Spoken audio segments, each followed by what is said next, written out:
di ziar ñëpp di nuyu responsable ak militants yi nga xam ne yëpp ñu ngi teew fii tey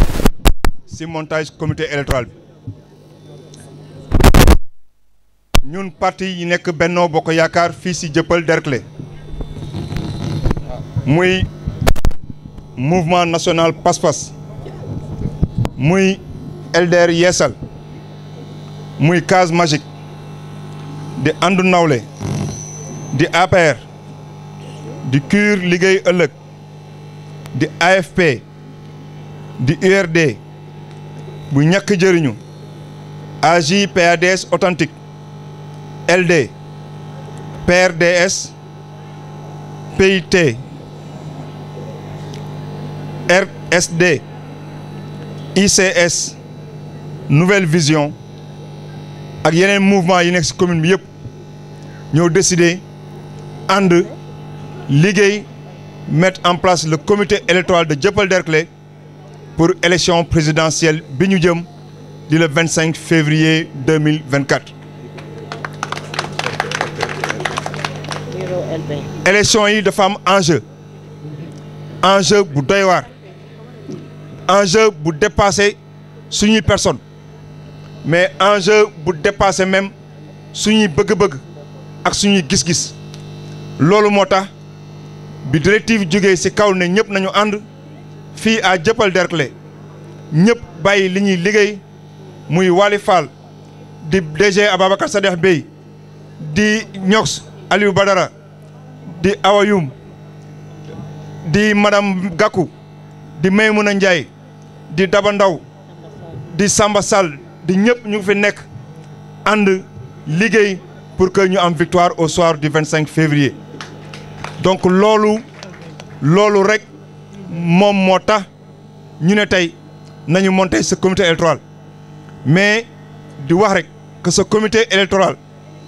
est monté de façon inclusive et participative. Tous les leaders de la commune, de quelque obéissance que ce soit, de quelque tendance que ce soit, woo nañ la ñëw ci waxtaan bi lu am kay mooy nga ñëw wala nga ñàkk ñëw mais sachez que lépp lu nga xam ne mooy les véritables forces de Dieuppeul Derklé sont dans ce comité électoral te loolu aussi baax na ñu yóbbante ko baax na nit ñi fi nekk xam ko. maintenant li may ñaax sam bopp di leen ko ñaax yéen ñëpp mooy à partir de tey lii sama mbokk alpulaar naan à partir de dorénavant nañu dugg ci nit ñi di liggéey pour que ñaari élection yi passé ñu fàtte ko mais jublu ci élection bii bi nga xam ne moo ëpp solo ci élection yi war a jublu parce que réew mi kenn du ko dénk ay mains inexpertes comme on dit. Il faut confier ce pays à des sachants. Tey bu ñu gisee ce qu'a fait le directeur général de Walfadjri xam ne un journal bu nekk opposition depuis des années tey parce que il est lucide le directeur général mais parce que xam na enjeux il mesure les enjeux moo tax bu mu ñëwee ne il soutient le candidat Amadou Ba le candidat qui rassure ñun ñëpp fi may terminer ñun ñëpp gis nañ kan bi mu doon am. bi Sénégal di jouer ak Cameroun Ivoirien yi naan à l'heure là c'est Sénégal qui est solution mais à l'heure là c'est Amadou Ba qui est solution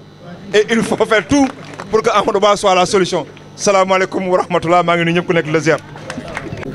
ñoo ngi nuyu ku ci nekk ci turam ak santam di leen bàllu àq ci toogaay bi di gërëm di sant ñi ñu fi indi tey dañuy sant yàlla julli ci yonent bi sallallahu alayhi wa sallam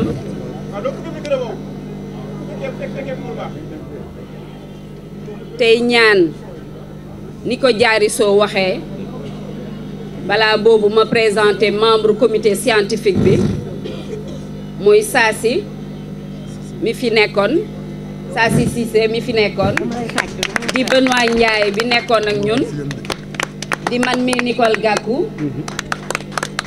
di Mariama Ndiaye Sarr voilà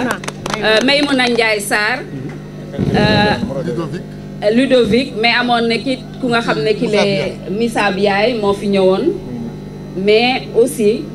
par déontologie et nu mu tudd honnêteté ñu wax ne Fall Raja tamit mu ngi woon ci comité scientifique bi ah comité scientifique bi nag ñoo ma yóbbante ñoo ma sant lii ñuy ñëw wax nii ñu wax ko wante dañ koy waxit ci ndigalu lan ci ndigalu ñan waa Bennoo Bokk Yaakaar yi nekk fii ñëpp lii Diarisso wax nag wax ko pour ñi ànd ak Beye dañ koy waxit ñun ñëpp suñuy militant ndax ñun ñëpp ay responsable lañu dañ leen di xamal ne lépp luñ fi wax ñun ñëpp ñoo ko d'accord ñoo ko mànkoo ngir lu ñuy ut mooy tabax sonn nañu ci li fi passé woon moo taxoon tey ñu ànd fas yéene ku nekk loo jàppoon sa xol nga teg ko ndax kenn rek moo soxla mooy Amadou Ba Amadou Ba nag bu soxlaa kenn ci ñun amatul ambition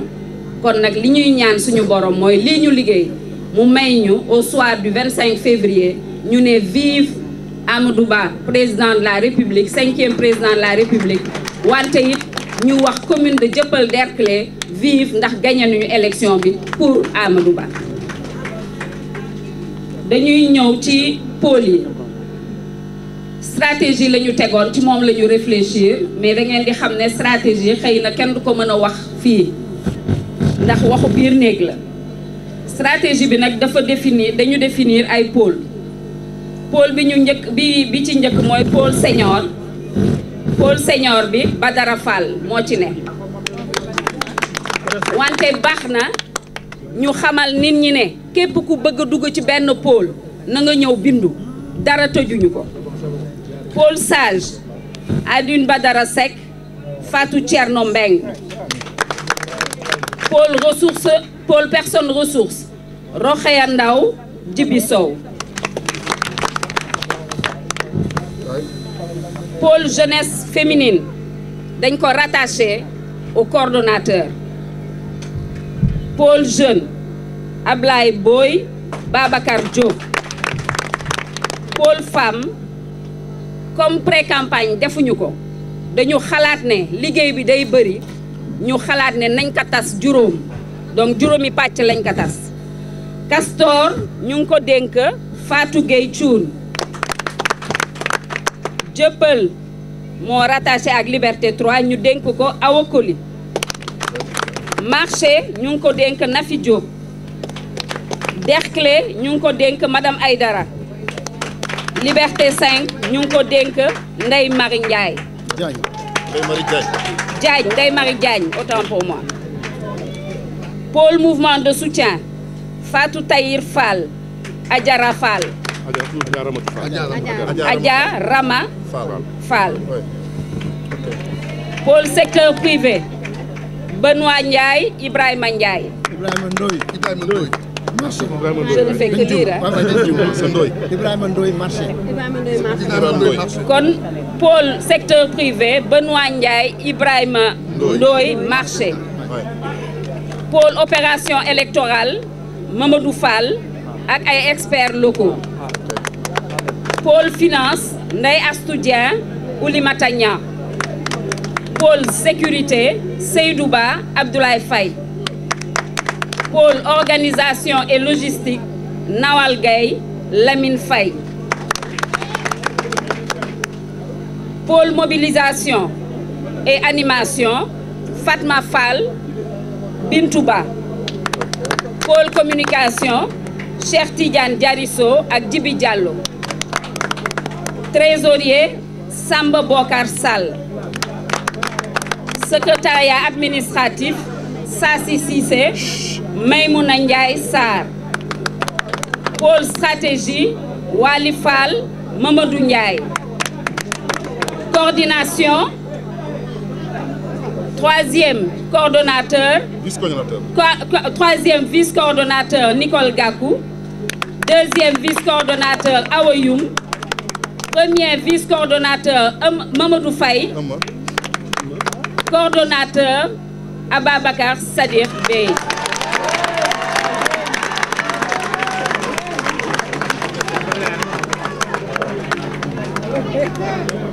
loolu la comité scientifique bi liggéeyoon jébbal ko membre Benno Bokk Yaakaar ñu nangul ñu ko mais ci pôle coordonnateur bi Ababacar Sadikh Bèye dafa am ay conseillers politiques spéciaux Moussa Biaye ak Mame Esther Gueye kon nag jébbal nañ leen composition wu comité électoral bu Dieuppeul Derklé di ñaan yàlla yal nañu yàlla may ndam di ñaan yàlla li ñuy liggéey yal na doon suñu njiglaay te ñëpp fekkee ko amiin wasalaam. asalaamaaleykum wa rahmatullah maa ngi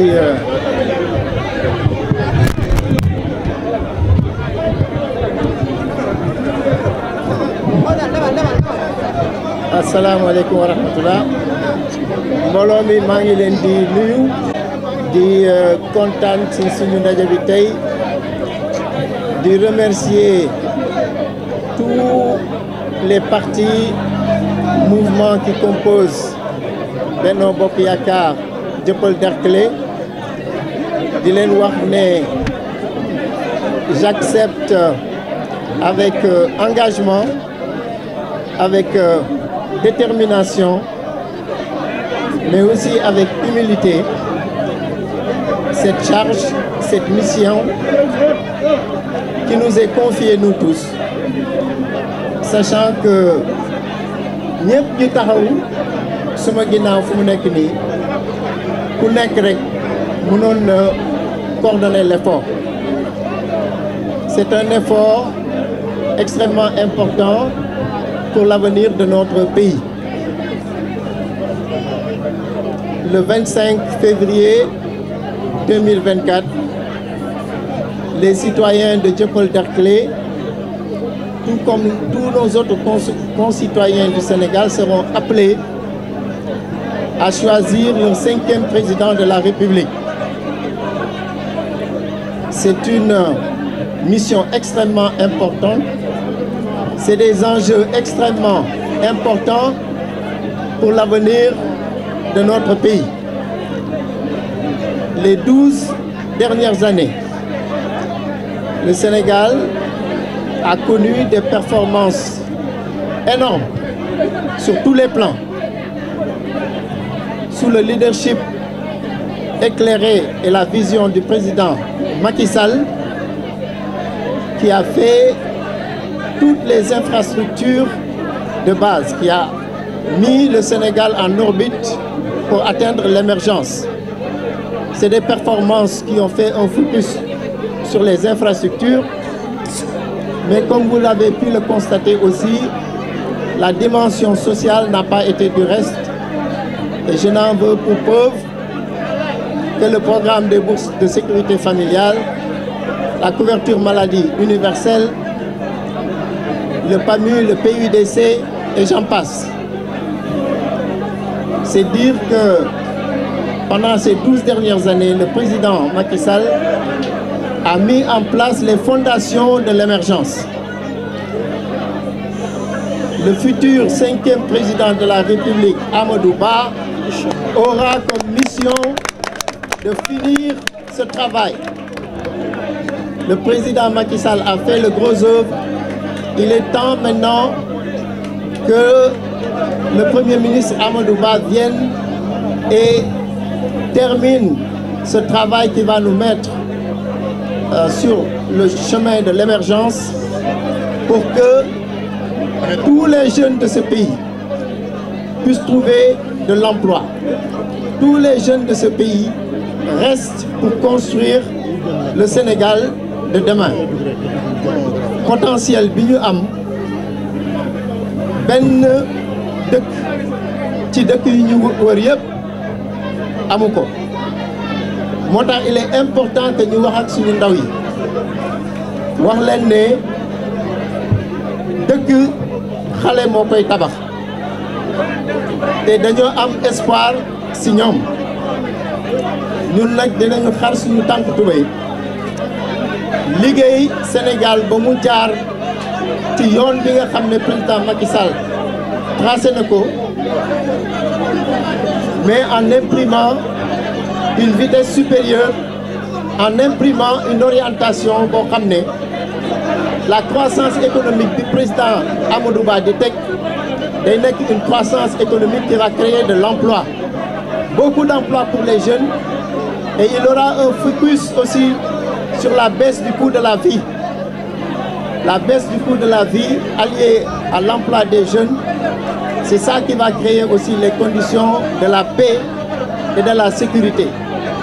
Président Amadou Ba ci boppam dina ñëw ak programme réforme yi nga xam ne ay réforme yu am solo la yoo xam ne définitivement mooy teg Sénégal sur, je ne dis pas seulement la voie de l'émergence, mais nekk ci club des pays émergents. maa ngi woote nag ñëpp ñi nga xam ne Dieuppeul Derklé la ñu dëkk, muy xale muy mag muy ndaw, rawatina jigéen ñi, ñu ànd dès demain ñu commencé dugg ci kër yi, parce que lii dëgg rek lii dëgg mooy dugg ci kër yi wax ak nit ñi. lii dëgg du xuloo du xeex. On a connu 2 défaites consécutives ci commune bi. Il est temps qu'on soit unis, bàyyi xawaare bi bàyyi xuloo bi dugg wax ak suñu concitoyens, parce que nag fii kenn jëppiwuñu. Je voudrais terminer par faire un appel. Comité bi ñu def nii, tous les pôles sont ouverts. Képp koo xam ne bëgg nga bindu ci comité yi, ñu ngi lay ñaan nga ñëw fii. boo ñëwee fii di nga fi fekk benn permanence boo xam ne di leen la dugal si pôle yi nga bëgg a liggéey. maa ngi leen di nuyu yéen ñëpp di leen sant wasalaam. 24. L'ensemble des partis composant le Benno Bokk Yakaar de Dieuppeul Derklé s'est réuni pour mettre en place le comité électoral qui va nous conduire aux élections du 25 février 2024. Je voudrais, avec engagement, avec détermination, mais aussi avec humilité, accepter cette charge qui m'est confiée de coordonner les efforts de la coalition Benno Bokk Yakaar de Dieuppeul Derklé. Je voudrais lancer un appel à toutes les composantes du Benno Bokk Yakaar de Dieuppeul Derklé de se réunir comme une seule famille, comme une seule équipe, pour aller dans les maisons, dans les ménages, discuter avec les populations et insister sur les enjeux extrêmement importants de ces élections. Les 12 dernières années, le président Macky Sall a permis, avec sa vision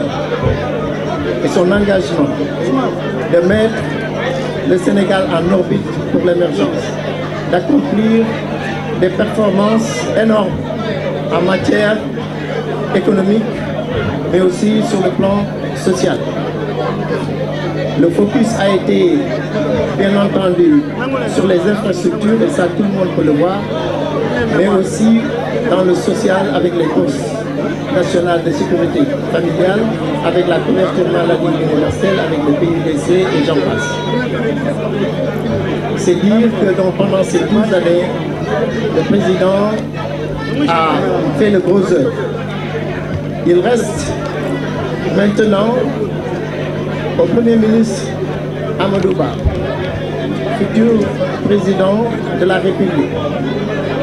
de finir le travail, faire le travail de finition, le gros œuvre ayant déjà été mis en place par le président. Il s'agira d'accomplir pour les jeunes, pour les femmes de notre pays. Les jeunes, comme vous le savez, constituent près de 75% de notre population. Il s'agira donc de mettre ces jeunes au travail, c'est donc transformer notre économie, une transformation structurelle avec une croissance inclusive, créatrice d'emplois. Il s'agira de travailler sur la baisse du coût de la vie, mais aussi il faudra travailler à mettre les populations en sécurité, à cultiver la paix pour éviter le syndrome des guerres et autres qui sont le lot quotidien des pays qui nous entourent. Notre pays a un potentiel extraordinaire de par sa jeunesse, de par la qualité de sa jeunesse, la qualité de ses ressources humaines. C'est la première ressource